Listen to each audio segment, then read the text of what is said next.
salue tous ceux qui nous rejoignent sur Internet et aussi tous ceux qui, dans la suite des jours et des semaines, regarderont, écouteront le message.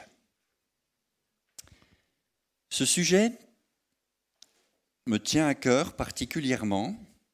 Il va être question du pardon. Le pardon pour de bon. On aura bien sûr une approche biblique. On va se baser sur les textes de la parole de Dieu. Pourquoi est-ce que je dis que c'est un sujet qui me tient à cœur et qui est important ? Parce qu'il me semble qu'il y a du pardon au rabais, une mauvaise compréhension du pardon dans nos rangs, dans nos milieux.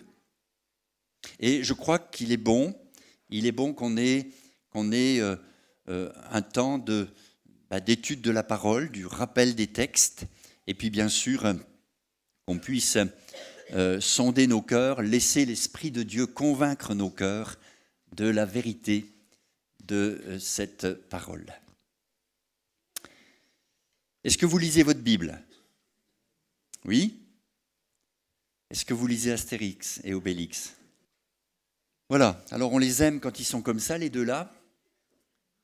Il y a Astérix qui dit à Obélix « J'aurais jamais dû te traiter de goinfre ». Et Obélix, tout en pleurs, qui lui dit « J'aurais jamais dû dire que ce que je t'ai dit ». Et même le petit chien Idéfix se met dans la partie et participe à ce moment. On aime ces moments où on se demande pardon. Moi, je les appelle des moments d'éternité. Des moments d'éternité. Parce que le pardon est à la base de notre salut et de notre vie éternelle. C'est vraiment un sujet central. Matthieu 18, verset 23, on va prendre le temps de le lire. C'est pourquoi le royaume des cieux est semblable à un roi qui voulut faire rendre compte à ses serviteurs. Quand il se mit à compter, on lui en amena un qui devait 10 000 talents.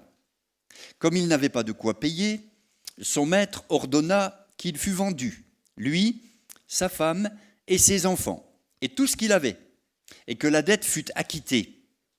Le serviteur, se jetant à terre, se prosterna devant lui et dit « Seigneur, aie patience envers moi, et je te payerai tout. » Ému de compassion, le maître de ce serviteur le laissa aller et lui remit la dette. Après qu'il fut sorti, ce serviteur rencontra un de ses compagnons qui lui devait 100 deniers. Il le saisit et l'étranglait en disant « Paye ce que tu me dois !» Son compagnon, se jetant à terre, le suppliait, disant « Aie patience envers moi, et je te payerai. » Mais l'autre ne voulut pas.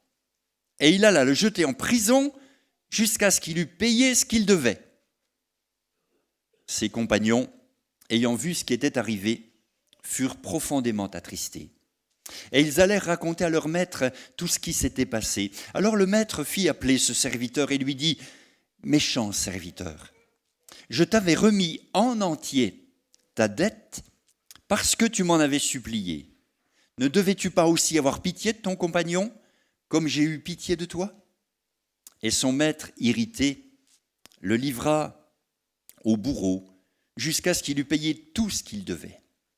C'est ainsi, écoutez bien, c'est ainsi que mon Père céleste vous traitera si chacun de vous ne pardonne à son frère de tout son cœur.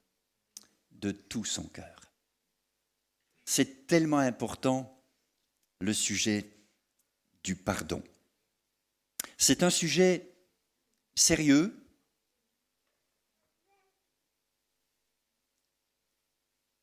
La croix est au centre du message d'aujourd'hui. Le pardon est possible parce qu'il y a la croix, parce qu'il y a mort d'homme, parce qu'il y a substitut, parce qu'il y a Jésus qui prend sur lui notre condamnation. Notre dette était énorme, et personne ne pouvait la payer. Alors il paye à notre place. Quand il dit « tout est accompli », littéralement, c'est « tout est payé ». Tout est payé. Et je pense qu'on est des fois un peu léger avec cette question du pardon. Et c'est vrai qu'on est entre les deux, on est entre un Dieu saint qui nous fait grâce en Jésus-Christ, et nous, il y a notre prochain qui nous a fait quelque chose, et la Bible dit, si tu ne pardonnes pas de tout ton cœur, tu n'es pas cohérent par rapport au pardon que tu as reçu. Une fois le pardon reçu, c'est plus facile, on va le voir, de l'accorder. Ça marche toujours pas? Hein? C'est même plus confortable pour moi si je peux l'avoir, merci. Alors on va lire quelques textes. Dans le psaume 130, versets 3 et 4, « Si tu gardais le souvenir des iniquités éternelles, Seigneur, qui pourrait subsister? Mais le pardon se trouve auprès de toi afin qu'on te craigne. » Je souligne le « afin qu'on te craigne ». Parce que le pardon est quelque chose d'extraordinaire, mais le but, ce que ça devrait produire en nous, c'est une sainte crainte de Dieu, un saint respect pour Dieu et les choses de Dieu, afin qu'on te craigne. Et Hébreux le dit, le rappelle, chapitre 9, verset 22, « Presque tout, d'après la loi, est purifié avec du sang, et sans effusion de sang, il n'y a pas de pardon. » Donc, sans le sang qui coule, il n'y a pas de pardon. Déjà dans l'Ancien Testament, c'était le sang d'animaux, et maintenant, c'est le sang de l'agneau de Dieu, qui nous purifie de tout péché. Alors, on va voir ensemble ce sujet, parce qu'il est important, il est central, il doit être correctement compris, correctement appliqué, il est puissant quand il est correctement compris et appliqué. Et je ne voudrais pas qu'on soit léger avec ce thème-là. On va donc avancer. Alors, voyons quelques définitions. Pardonner. D'abord, ce que cela ne veut pas dire. Pardonner n'est pas oublier. J'aime pas quand on dit si tu n'as pas oublié, c'est que tu n'as pas pardonné. Non. Le pardon n'est pas l'oubli. D'ailleurs, c'est le contraire. Et on le verra, c'est se souvenir. Pardonner ne signifie pas nier ou minimiser. C'est pas pardonner que de dire non, c'est pas grave. Vous savez, en disant ça, vous ne faites que, l'expression est consacrée, bien connue, je prends sur moi. Oh, j'encaisse. Oh, j'empile. Et finalement, votre âme ressemble à une ramette de papier, quoi. Où vous avez empilé des feuilles et des feuilles et des feuilles et des histoires, mais la ramette devient lourde et votre âme est blessée avec ça. Ne pas nier, ne pas faire comme si c'était rien passé, ça c'est du déni. Ne pas minimiser, quand c'est grave, c'est grave. Bon, quand c'est pas grave aussi. Faut être dans la réalité. Pardonner n'est pas seulement un acte de volonté, on va le voir. Alors c'est sûr que c'est pas une émotion, le pardon. Hein. Ça va appeler votre volonté. Mais pas seulement. Ça va vous demander un acte de foi, vous allez voir. Pardonner ne veut pas dire qu'on va se retrouver comme avant l'offense. On le verra, mais pardon et réconciliation sont deux choses. complémentaires, mais deux choses. On peut pardonner et pas forcément se réconcilier. Je pense à des gens particulièrement toxiques. Je vous déconseille de vous réconcilier et de faire copain-copain comme avant.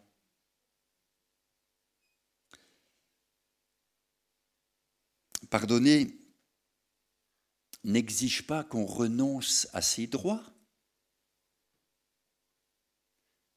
L'offensé a des droits, un droit de justice en particulier.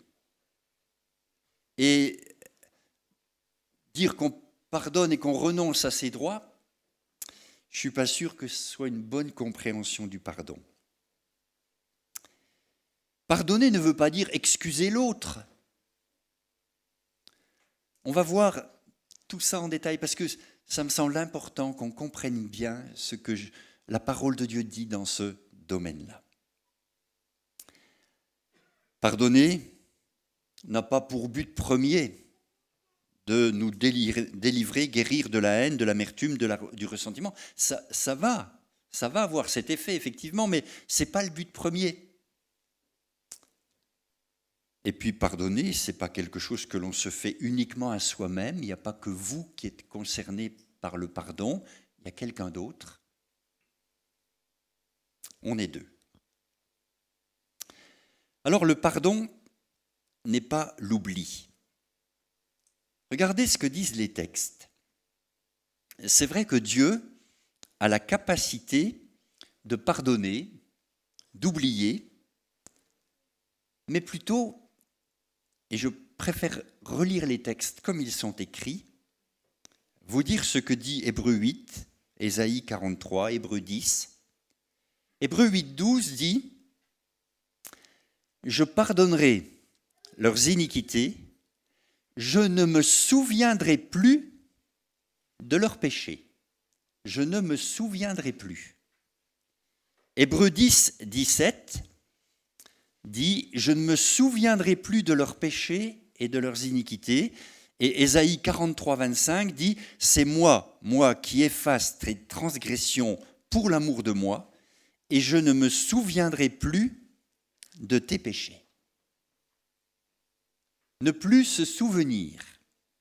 Dans les termes originaux, il est question de ne pas se rappeler le souvenir de nos fautes. Dieu promet de ne pas en reparler. C'est bien différent d'un trou de mémoire. Hein. Dieu n'a pas de trou de mémoire. Dieu n'est pas amnésique. Mais il s'engage et dit, on n'en reparle plus. Quand il dit, je ne me souviendrai plus, il dit, tu peux être tranquille. Quand c'est pardonné, je n'en reparlerai plus. Je trouve ça intéressant parce que ça n'a rien à voir avec l'amnésie, l'oubli. Dieu a certainement la capacité d'oublier dans le sens où nous on le comprend. Mais dire à quelqu'un qui a été blessé que s'il n'oublie pas, c'est qu'il n'a pas pardonné, c'est un peu la double peine. C'est pas exactement ça. Le pardon, c'est au contraire se souvenir pour passer à autre chose. Il faut savoir ce qu'on pardonne. Si on est dans le déni, il faut exprimer ce qui s'est passé, on le verra. Et je crois que c'est pour bien passer à autre chose que nous avons besoin justement de nous souvenir. Il y a une définition biblique. Alors avant de donner celle de la Bible, je vous donne celle du dictionnaire. Et des fois les dictionnaires n'ont pas l'autorité de la parole de Dieu, heureusement. Hein. Regardez ce qu'ils disent. Pardonner, c'est tenir une offense pour non avenue, c'est-à-dire qu'elle n'est pas arrivée. Oui, désolé, mais les offenses arrivent bien. Comme si elle était inexistante. Non. Bien sûr, c'est renoncer à tirer vengeance, c'est renoncer à punir, c'est voir l'autre sans dépit, sans jalousie. Voilà la définition des dictionnaires. Mais comprenez quand même qu'il y a un petit problème là. Parce que quand une offense est arrivée, la tenir pour non avenue, non existante, c'est mal démarré. Les synonymes, dit le dictionnaire, oublier, remettre la dette, passer par-dessus, absoudre, acquitter, gracier, excuser, on est d'accord. Maintenant, c'est intéressant parce que c'est un exemple. C'est difficile pour nos traducteurs de transmettre, de transcrire dans leur traduction tout ce que pardonner veut dire. Et quand ils sont arrivés chez les Esquimaux, les Inuits, les premiers missionnaires chrétiens découvrirent qu'il n'existait pas de mots dans leur langue pour parler du pardon. C'est une difficulté quand vous êtes traducteur et que vous ne trouvez pas de mots correspondants dans la langue du pays où vous arrivez.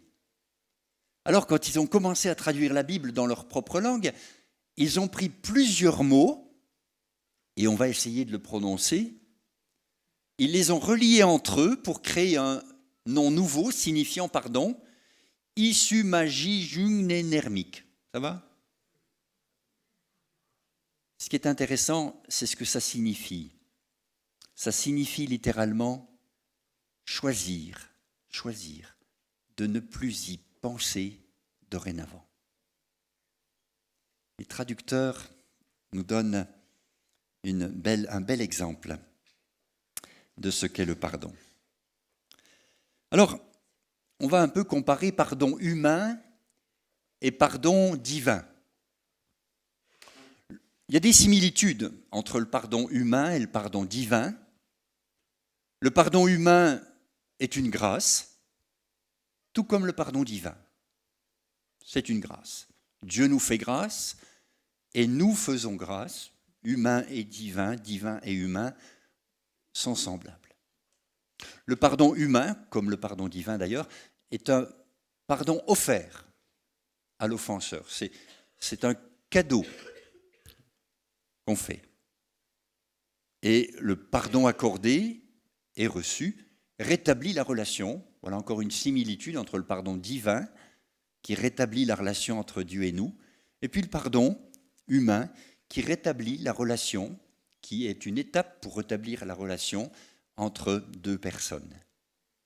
Maintenant, il y a des différences. Le pardon humain signifie la remise d'une peine qui était méritée. Mais le pardon divin n'est accordé qu'après l'exécution de la peine. Dieu pardonne après l'exécution de la peine, après la croix, après le sacrifice de Jésus qui prend sur lui notre condamnation. Une offense est un péché, une offense est aussi une blessure.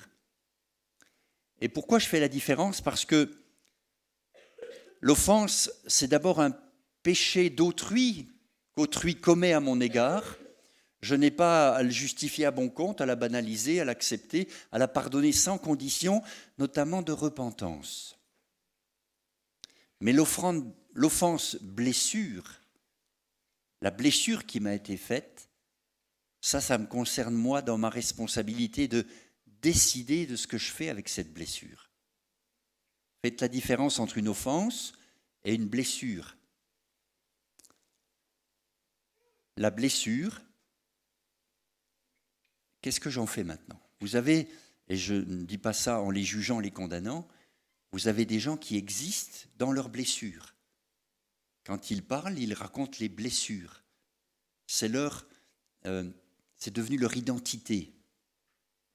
Et quand vous leur parlez de guérison des blessures, des fois ils ont du mal à quitter cette identité, cette fausse identité de l'homme ou la femme blessé. Il faut faire attention, avec la blessure qui m'est faite, j'ai la responsabilité de décider ce que j'en fais de cette blessure.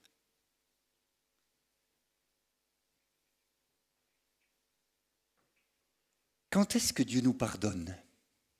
Vous vous êtes posé la question, quand est-ce que Dieu nous pardonne ? quand nous lui confessons nos péchés et que nous nous repentons. Sinon, ça ouvre la porte à tous ceux qui disent on ira tous au paradis. Finalement, tout le monde il est beau, tout le monde il est gentil. On ira tous au paradis. C'est pas vrai. On est pardonné quand on se repent. Est-ce que c'est clair pour tout le monde ça? On est pardonné par Dieu quand on se repent et qu'on confesse nos péchés et qu'on les abandonne. Et la repentance, on le disait cette semaine dans un groupe de maison, la repentance, elle nous accompagne toute notre vie. Toute notre vie. Vous aurez besoin régulièrement de vous tenir devant Dieu et de demander pardon pour vos péchés.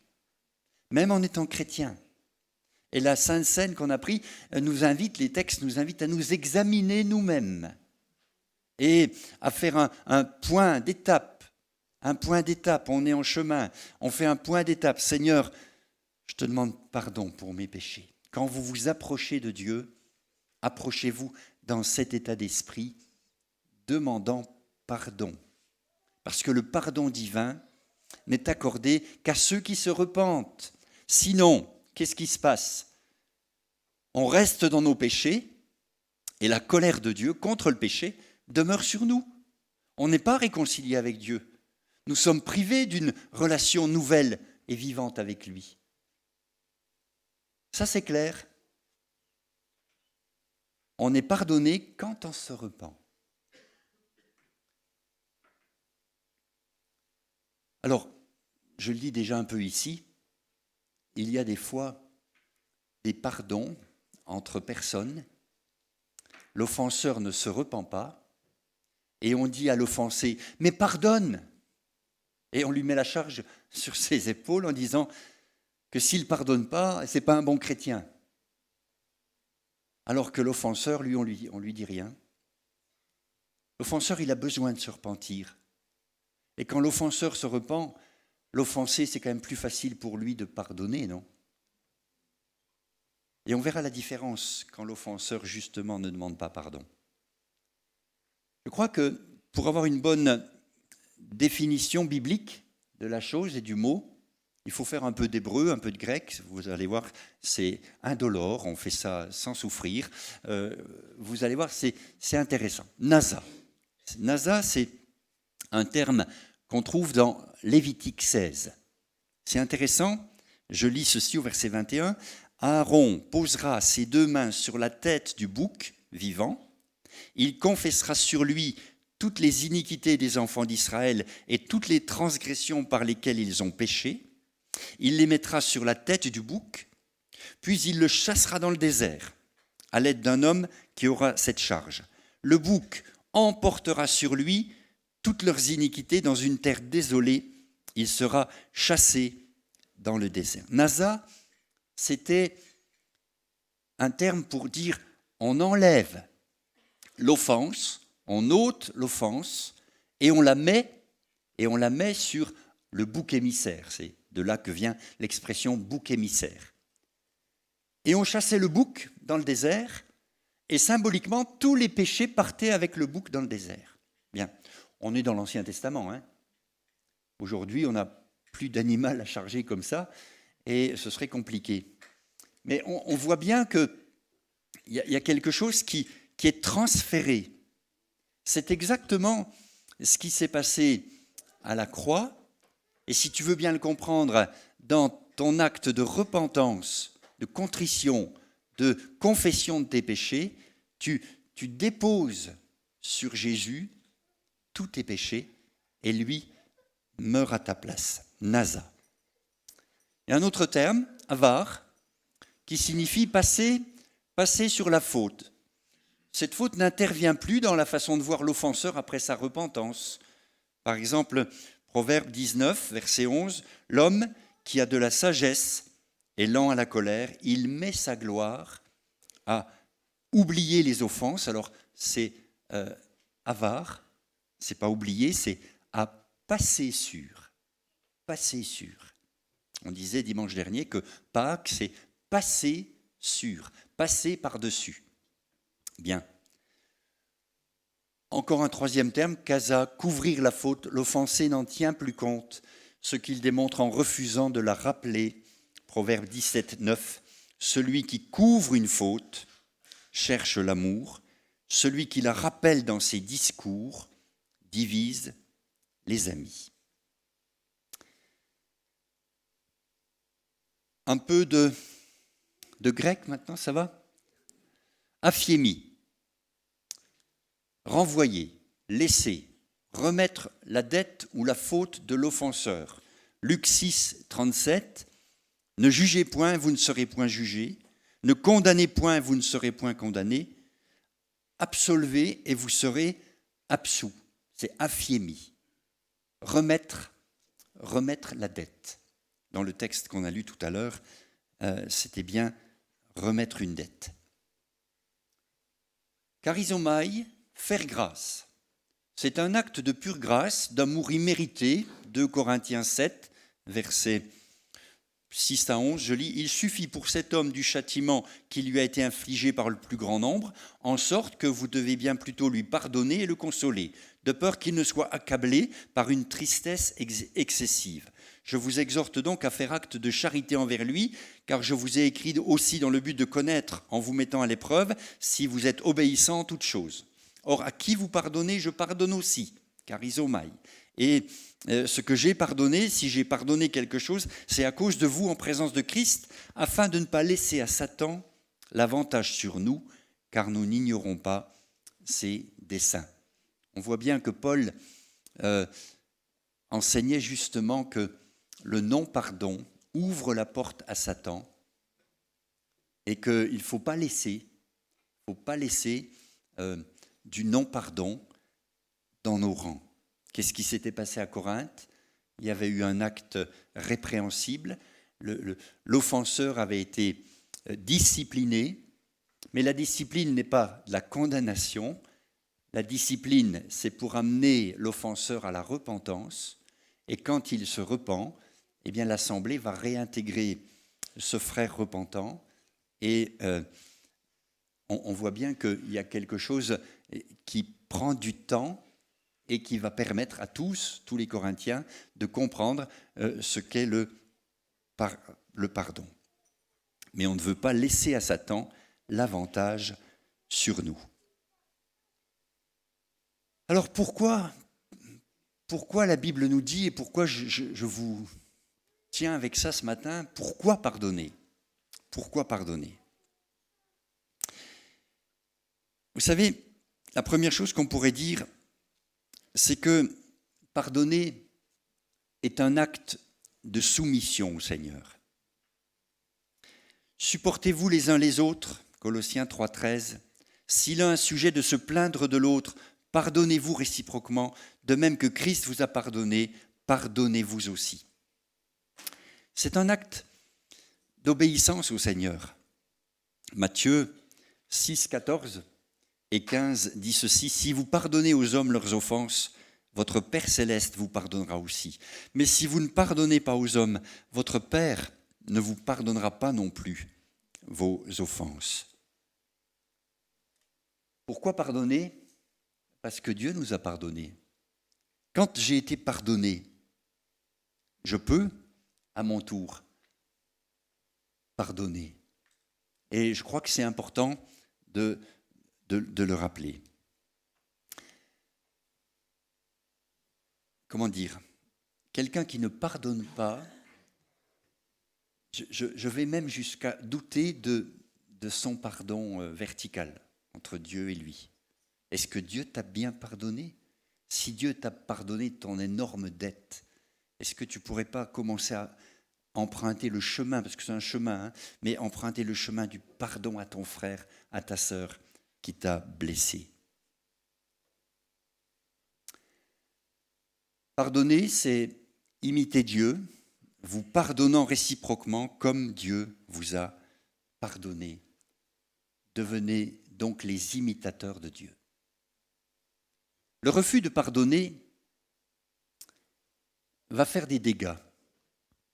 Ça va mettre un obstacle à nos prières, ça va bloquer la bénédiction de Dieu, alors que le pardon nous introduit dans une intimité nouvelle avec le Seigneur, le non-pardon rend nos prières inefficaces et l'action de Dieu ne peut pas être libérée. C'est un sujet important, non? Est-ce que vous voulez être béni? Est-ce que vous voulez que le Seigneur agisse? Alors vérifiez bien que du côté du pardon, tout est clair. Le refus de pardonner va vous livrer au tourment, des véritables bourreaux qui vont vous tourmenter. C'est l'amertume, c'est la haine, c'est la rancune, c'est le désir de vengeance, c'est la pitié de soi, c'est l'esprit de jugement. Tout ça sont des bourreaux qui vous tourmentent. Et voilà comment mon Père céleste vous traitera si vous ne pardonnez pas. Vous serez livré au tourment de ces bourreaux, vous serez prisonnier de ces pensées, ces sentiments, et que vous ne voulez pas abandonner. J'ai rencontré tellement de gens qui vivent là-dedans, qui n'en sortent pas. C'est une véritable prison. Ils sont tourmentés par toutes sortes de pensées qui les blessent, qui leur font du mal. Ça ne veut pas dire qu'ils n'ont pas été offensés, ça ne veut pas dire qu'on leur a rien fait. Non, pas du tout. Mais je le répète, qu'est-ce que je fais de ma blessure? Qu'est-ce que je fais de ce qui m'a été fait?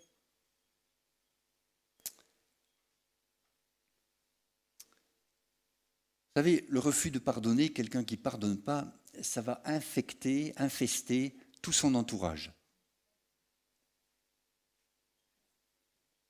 Hébreux 12, 14 et 15 dit « Recherchez la paix avec tous et la sanctification sans laquelle personne ne verra le Seigneur.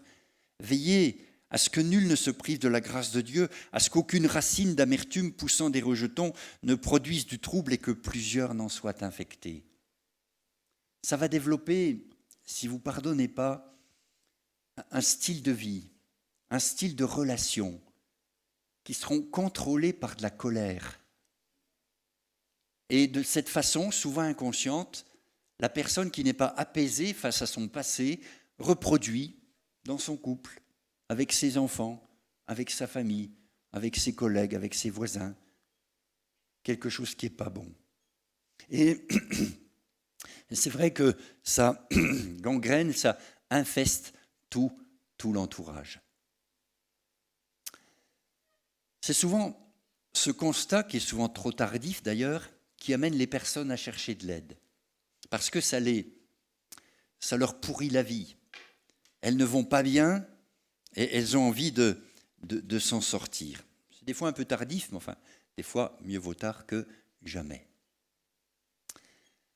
Le pardon est un préalable à la réconciliation, même si ce sont deux choses différentes. Il ne faut pas confondre pardon et réconciliation, mais il n'y a pas de réconciliation sans pardon.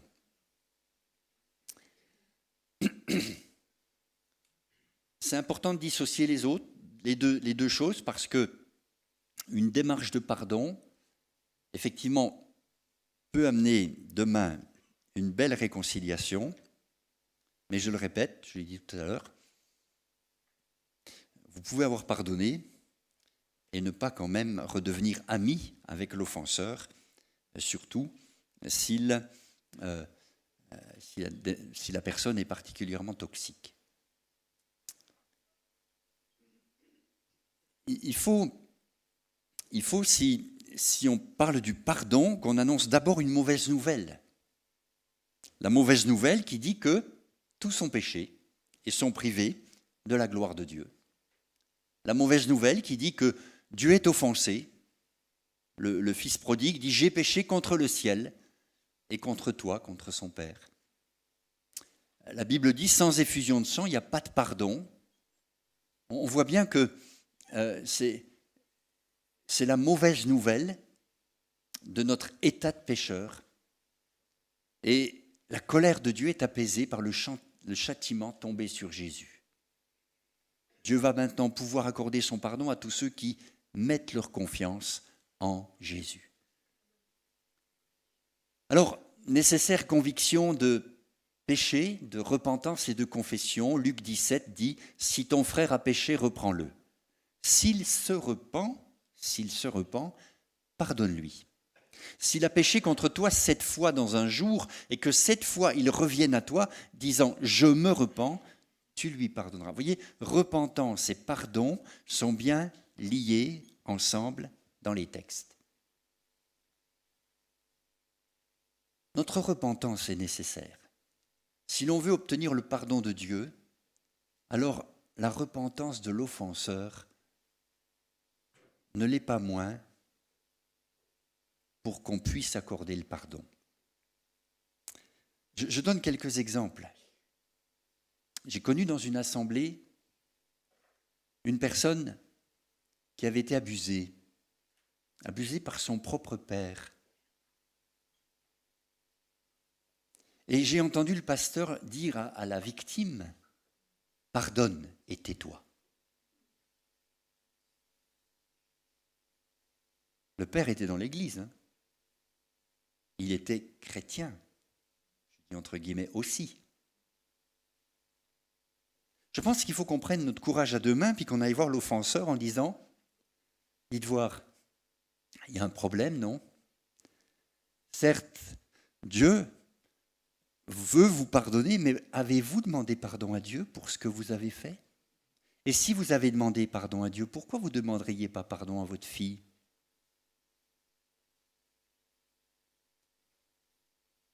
Il faut peut-être qu'on forme les pasteurs un peu, hein, pour qu'ils donnent de bons conseils quand on est devant des situations pareilles.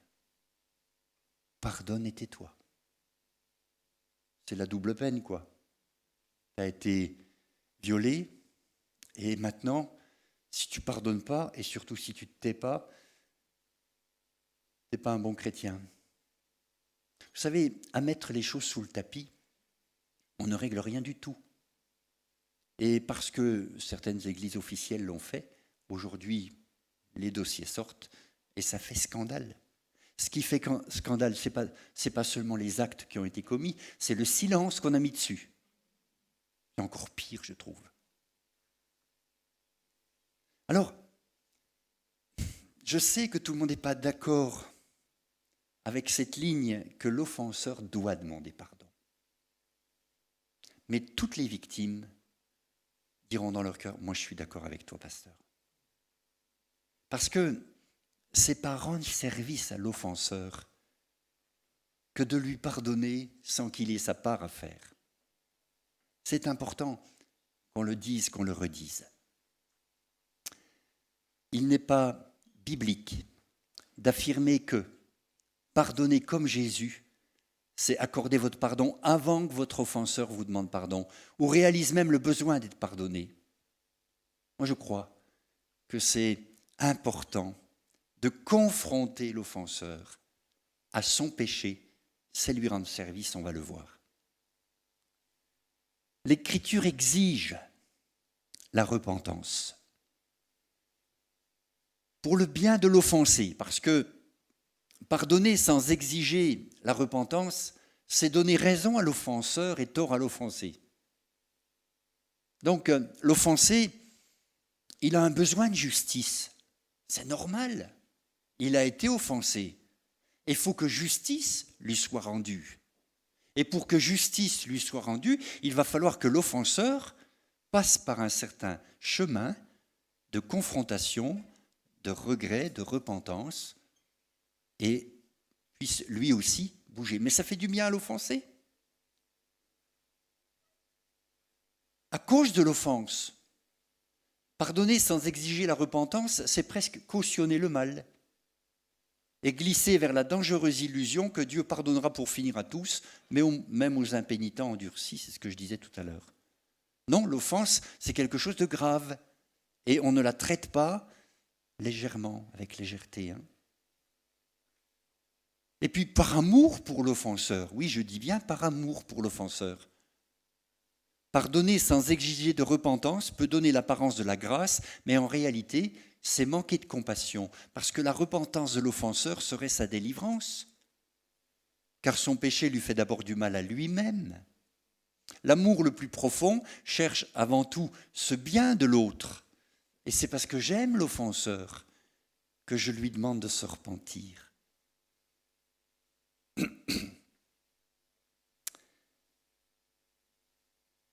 On a du chemin à faire. On a à relire les textes. On a à se laisser convaincre par le Saint-Esprit. Mais je suis persuadé que si on traite à la légère la plaie de mon peuple, on ne la guérit pas. Et Dieu nous demandera à nous les bergers des comptes sur la façon dont on a guéri, traité les plaies du peuple de Dieu. Alors, les offenseurs sont peut-être pas contents d'entendre qu'il va falloir qu'ils se repentent, mais les offensés n'attendent que ça finalement, en disant c'est normal quand même.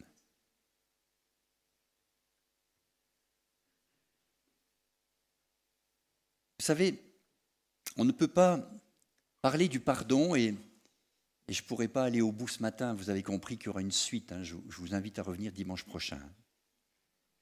Mais le pardon reçu nécessite de la foi.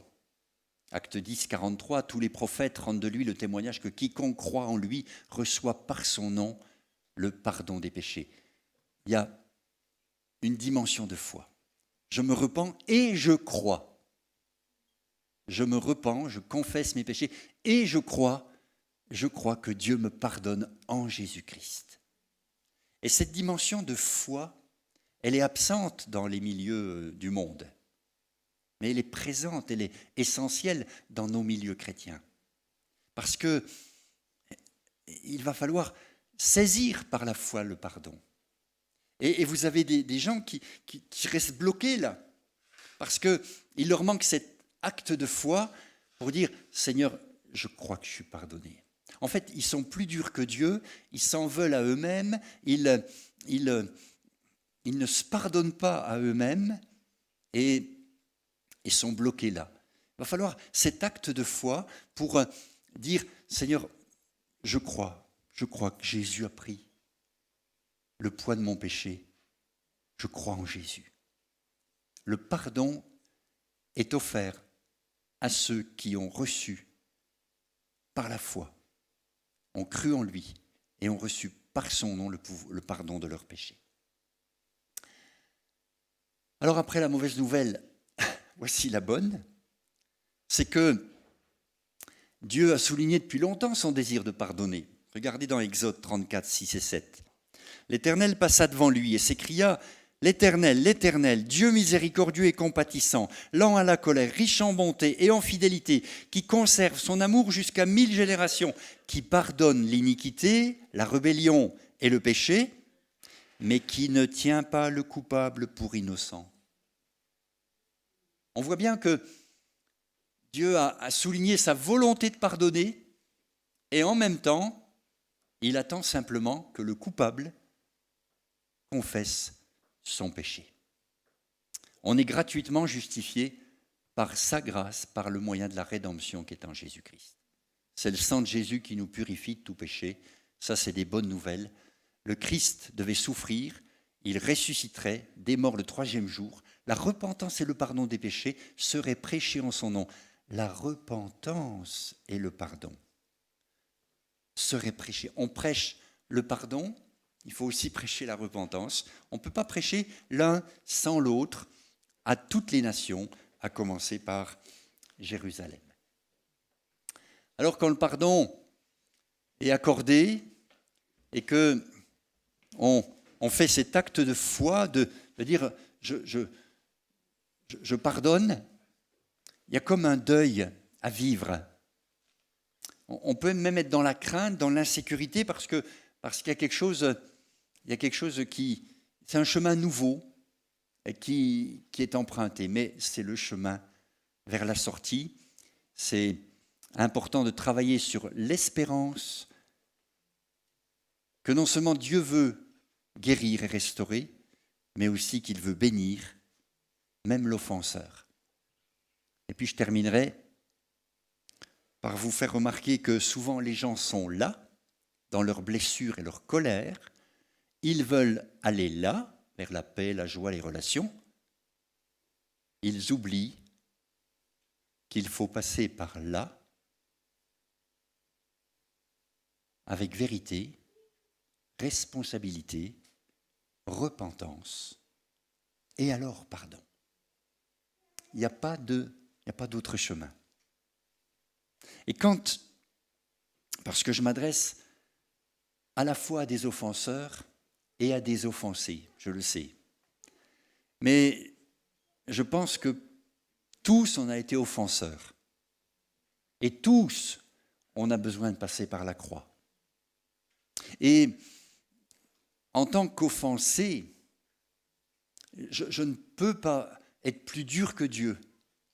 Mais je ne peux pas non plus exempter mon offenseur de passer lui aussi par la croix. Ça va ? Vous me suivez jusque-là ? On va s'arrêter là pour ce matin parce que je sais que peut-être vous réécouterez le message, vous regarderez les diapos, vous direz, bon, je veux creuser le sujet, que le Saint-Esprit vous bénisse et qu'il vienne travailler en profondeur ce qui a besoin d'être nettoyé. Parce que il me semble que c'est un sujet tellement important, tellement libérateur, tellement bon pour l'avenir et de ta personne et de ton Église, que Dieu nous bénisse ensemble.